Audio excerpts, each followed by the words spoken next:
Job fulfillment. Do you ever feel yourself getting envious of those friends who just seem so happy and fulfilled in their work? Perhaps envious because you know it's something that it's possible for you to enjoy, but you've yet to attain it. What is it that contributes to a person feeling really fulfilled in their job? My journey has been an interesting one, and one that I'm so grateful to say has enabled me to reach feeling fulfilled each and every day in my work. I would like to share a little bit of that journey with you now, as well as a few tips I've learned along the way, tips that just might help boost fulfillment in your work. Let's get it.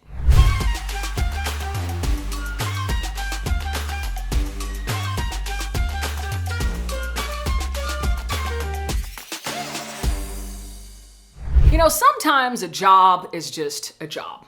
It's an exchange of our time for money in order for us to provide for ourselves and our families. But how, even if that's your current circumstance, can you still find fulfillment in your day-to-day? In this video, you'll hear the story of how I increased fulfillment in my work, even when I was working in more traditional roles of corporate America, and 3 tips I have learned along the way that will hopefully help you to boost your own fulfillment in your work. So in case you didn't know, I'm a chemical engineer by trade, and I spent about 15 years working in more traditional roles of corporate America, and it was all in the consumer packaged goods industry, and it was predominantly in research and development, innovation, and a little bit of downstream manufacturing. And when I first started that career, and in earnest, probably the first decade of that career, I was really focused on attaining what I felt to be success, which was all the shiny things, right? The nice car, the huge house,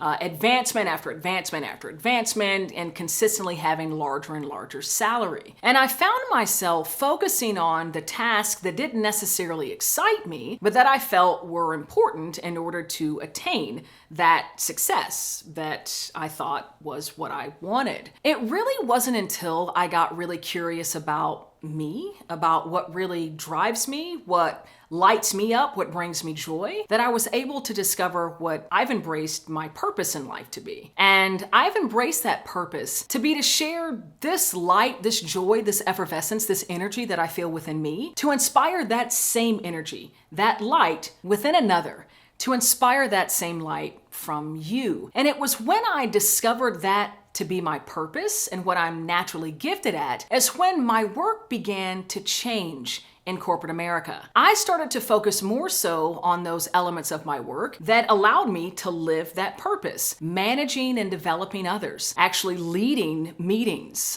presenting to organizations when I was an executive. Those were the parts of my role that I just loved, that filled me up because it was in line with my purpose. So I firmly believe that when you can get clear on what really excites you, or at least what you're really curious about, you're gonna find more fulfillment in your day-to-day, especially if you can have open conversations with your managers or the ones that own your work plan to find ways of increasing those deliverables, those aspects of your work that actually invite more fulfillment. That's what I was able to do in my work plan, and what enabled me to find fulfillment even when working in corporate America. Now, of course, I've gone on to sunset my corporate career as I knew it, to found and create a consulting company, and now living that purpose out loud each and every day. But once I identified that purpose, that curiosity, I became more lit up in my day-to-day, in my work, still working in corporate America. So having shared a bit of that journey, I actually want to share 3 of the tips that I've learned along the way that have continued to help me to boost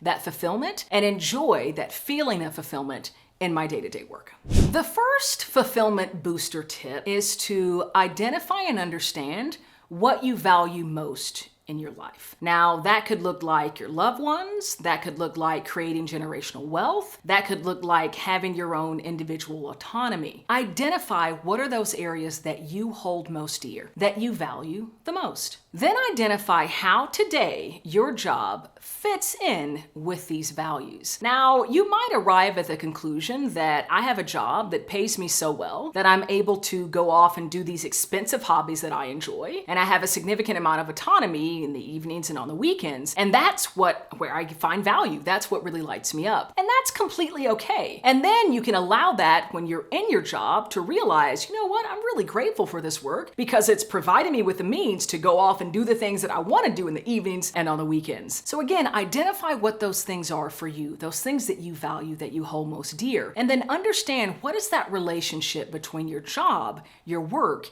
and those things that you value. And perhaps one of the most important questions to ask is how can you better use your job or your work to live your values more fully? Now, I'll just reference back to my own personal story. Once I identified that purpose, the thing that I valued most, to live that purpose out loud, to share that gift, I then decided to understand how am I going to use my work in order to live this purpose out loud more fully, finding more opportunities to engage with others, whether that be in leadership roles, whether that be taking on big complex projects that enable me to get in front of the organization or to help coach and train other individuals in the organization. By finding ways to manipulate, to change, to massage my work plan such that I was able to live that purpose more fully, I found more value. I found myself more fulfilled in my work. So ask yourself, how can you use that job such that you can bring those values, the things that you value most, more to life? The second tip to boost your fulfillment in your work is really about getting curious about you. What lights you up? You know, so often we're told you gotta find what you're passionate about. What's your passion? What's your purpose? And, you know, I talked about finding my purpose, but it wasn't me waking up one day and saying, I know what my purpose is. It was following my curiosities. And this is actually something I learned from Elizabeth Gilbert. Understanding and pursuing those things that piqued my curiosity. Continuing to take note, I actually am an avid journaler, to take note as I pursued that curiosity, how much it was lighting me up, how much joy I got from it. How did I remain focused and continue to want to pursue that trail? So as best as you can, come to know you. What lights you up? Getting curious about what that might be. And it could look like experimenting in different ways, going down different paths just to understand what are your likes, what really lights you up, and the potential work that you could be doing. Yo, you getting value from this? Do you want to continue to be fulfilled in your day-to-day by watching me? Make sure that you like, subscribe, or even comment below. I drop videos like this all the time, adding value, giving you value to help you grow through even your toughest change challenges. So make sure you click subscribe so that you get notified as soon as a video drops. All right, let's get back into it. The third and final tip to boost fulfillment is once you've identified those things, the curiosities, the things that light you up, strive to identify ways that you can integrate those items into your day-to-day work. Now, of course, this is going to demand a conversation with your manager or whoever owns your work plan, but try to understand and identify those portions of your work plan that invite that joy, that really get you excited and really light you up or are in line with those curiosities. And strive as best you can for 80% of your work plan to be in line with those things that light you up or your curiosities. And I want to stress the fact that you're striving for 80%. That's a lot. I don't think there's anyone that 100% of the time they're doing things that light them up in their work. I don't even do that. And I created my own job. I work for myself. And I still don't reach